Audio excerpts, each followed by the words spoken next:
Hey, Jay here, running Relics Garage. Looks like we got about 16 inches of snow over the last couple of days, but that ain't where the cool stuff is happening. Let me turn this camera around and let's go inside.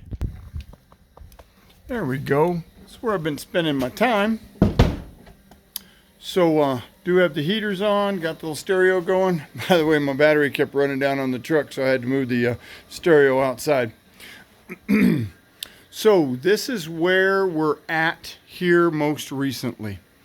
Let me show you some details, and then we'll answer some questions or anything if we need. So probably the biggest thing I've been working on, of course, is the running boards right here. And I had some questions on height and size, and you guys answered some of those questions for me. So remember, this running board and this bed, this is actually a long bed truck that we cut down. So, and I think this is actually the short bed runner here that I had, that running board here, and the other side's a long bed. But because it's cut down, I had to cut it on both sides. So one is where the placement of the running board is at. And then as I got the gap even, then I ended up filling in this space here. Had to cut all those down, had to cut that down a second time. And so along the back side, I actually just cut off the mounting bracket right here. And then I just slid it back underneath there, and you can see the weld marks on the back side so that I could mount that back in. And then the spacer here, and then the filler plate. And again, these are a little bit different on the long beds than they are on the short beds. One of the things I definitely do like is the way that sits just inside. Nice and tight right there. It doesn't stick out. Some of the short bed ones, if you'll notice, they actually stick out about 1.5 inches or so right here outside of that fender right there. And so that's something I didn't like, and wanted to be able to keep that together. So lots of little stuff, tacking, cleaning, mixing, putting it all together. I still have to have one frame bracket that goes from here up underneath the frame, so all that weight is there. And so that'll support the rest of the rear fender. I'll probably have to put a rear fender bracket from that, fender up to the inside on the frame over there. Next thing I did after that is there's this large gap right here on this side between the the fender and the what do you call those? Anyways, where the posts go in the bed of the truck. And so I didn't like that. I looked on a couple of other trucks, and there were some guys making some roll pans. Don't necessarily gonna make a whole roll pan because I have a hitch coming off of there, but I like the style of it. So I went ahead and just tacked a few pieces together that I had a couple pieces right there, and I tacked them together vertically, and then used that as the piece to come around. And so I think that's a pretty clean stake pocket. That's what this is, the stake pockets there. Got a couple more bolts in there. I have to bolt a couple more of those together. Again, we did cut, I think, 15 inches off the back of this bed, so that's why I have to replace some of those. Let me come back around here a little more. Couple things on this side. Next on the list is the stake pocket here. These again being cut off, and the other one, the original bed was so rotted in the back, I threw the whole back of it away basically, and then cut it down, welded up, be able to fit on here. Okay, so had to replace the fuel cap and cut off the sleeve. Let's open up and see what we got inside here. So on the inside, had to go and mount the seat belts. So I got the seat belt strap all in here, and so all of that's good to go. Welded in a little bracket right here just to be able to hold all of that right there, and so that is good to go. Had to adjust it a couple of times so that I didn't stretch it all the way out and max that seat belt out where you have to slide it all back in. So I've showed you most of the inner plates here, and then this here on the inside I'm going to have to make just a temporary plate because you still have to be able to get to the bolts for the fender on the inner fender there. And I have to, this vent, I have to put a cap on that vent since it's no longer in use. So that's what we've done there. Now, for the sake of this truck, the thing I've been working on most recently is all of this weather stripping. So if some of you guys like I am, I'm broke, so I can't afford to buy a whole bunch of stuff for these parts, for these trucks. The other thing is that I'm just practicing. I'm working on this truck. I'm trying to learn how to do some of this stuff. This is the first truck I've done, but because this cab is so out of shape, bent.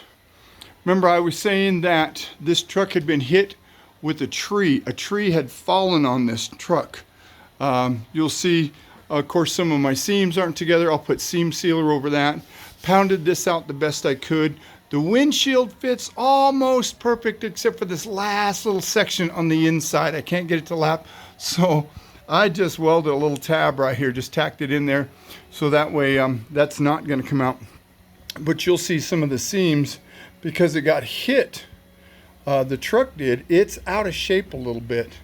And so even back here on the back of the cab had this big gap. It was much wider than this. I did a lot to squeeze that back together, welded some of the stuff in. Again, learning some wire feed, you know, stick welding, I could fill that gap. But wire feed, wire does not like to fill gap, run on paint or old metal. And that's everything that I'm doing on this. And I'm just using flux core, nothing spectacular.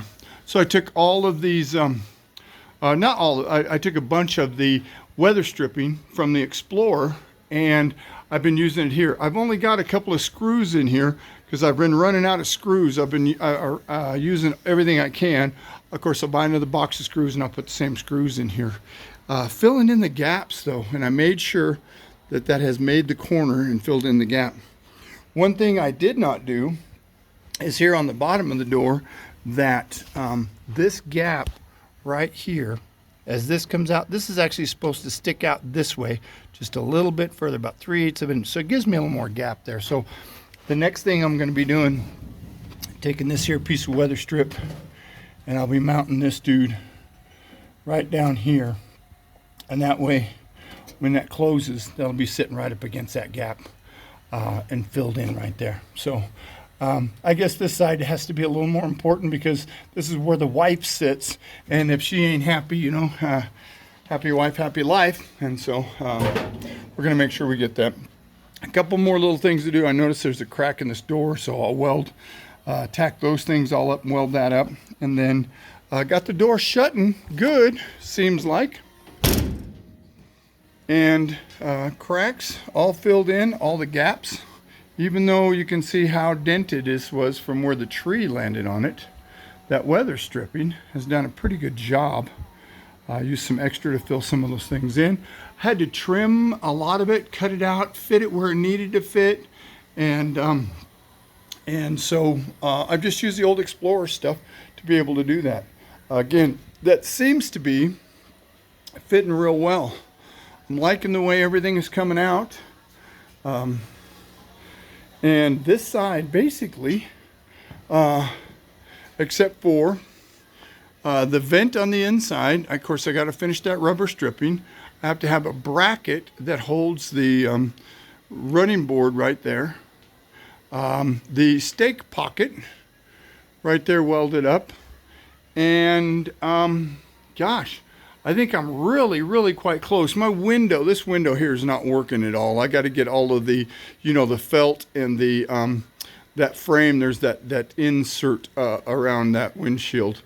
I have to get all that stuff. But right now, it's too cold for her to roll down the window anyway. So doing great. So, anyways, that's where I'm at. After I get those couple of things done, since the truck is still parked this way, I think I'm going to go ahead and try to get my my lights and all those things working and running. I got those things in place. Another mirror to match on the other side. I'll probably end up pulling that down because I end up looking through the wind wing to see that mirror. Probably pull that down a little bit, just to make it a little easier to see. So those are the things on this side. Let me turn this. Thank you guys for watching. Questions, if you have any questions, if you have any thoughts or ideas, let me know. Of course, I'm going to I got a lot of touch-up welds to do, some completing to do, but I'm just trying to get it built. This is the first truck I built like this, where it's just parts and pieces, and we've done a body swap.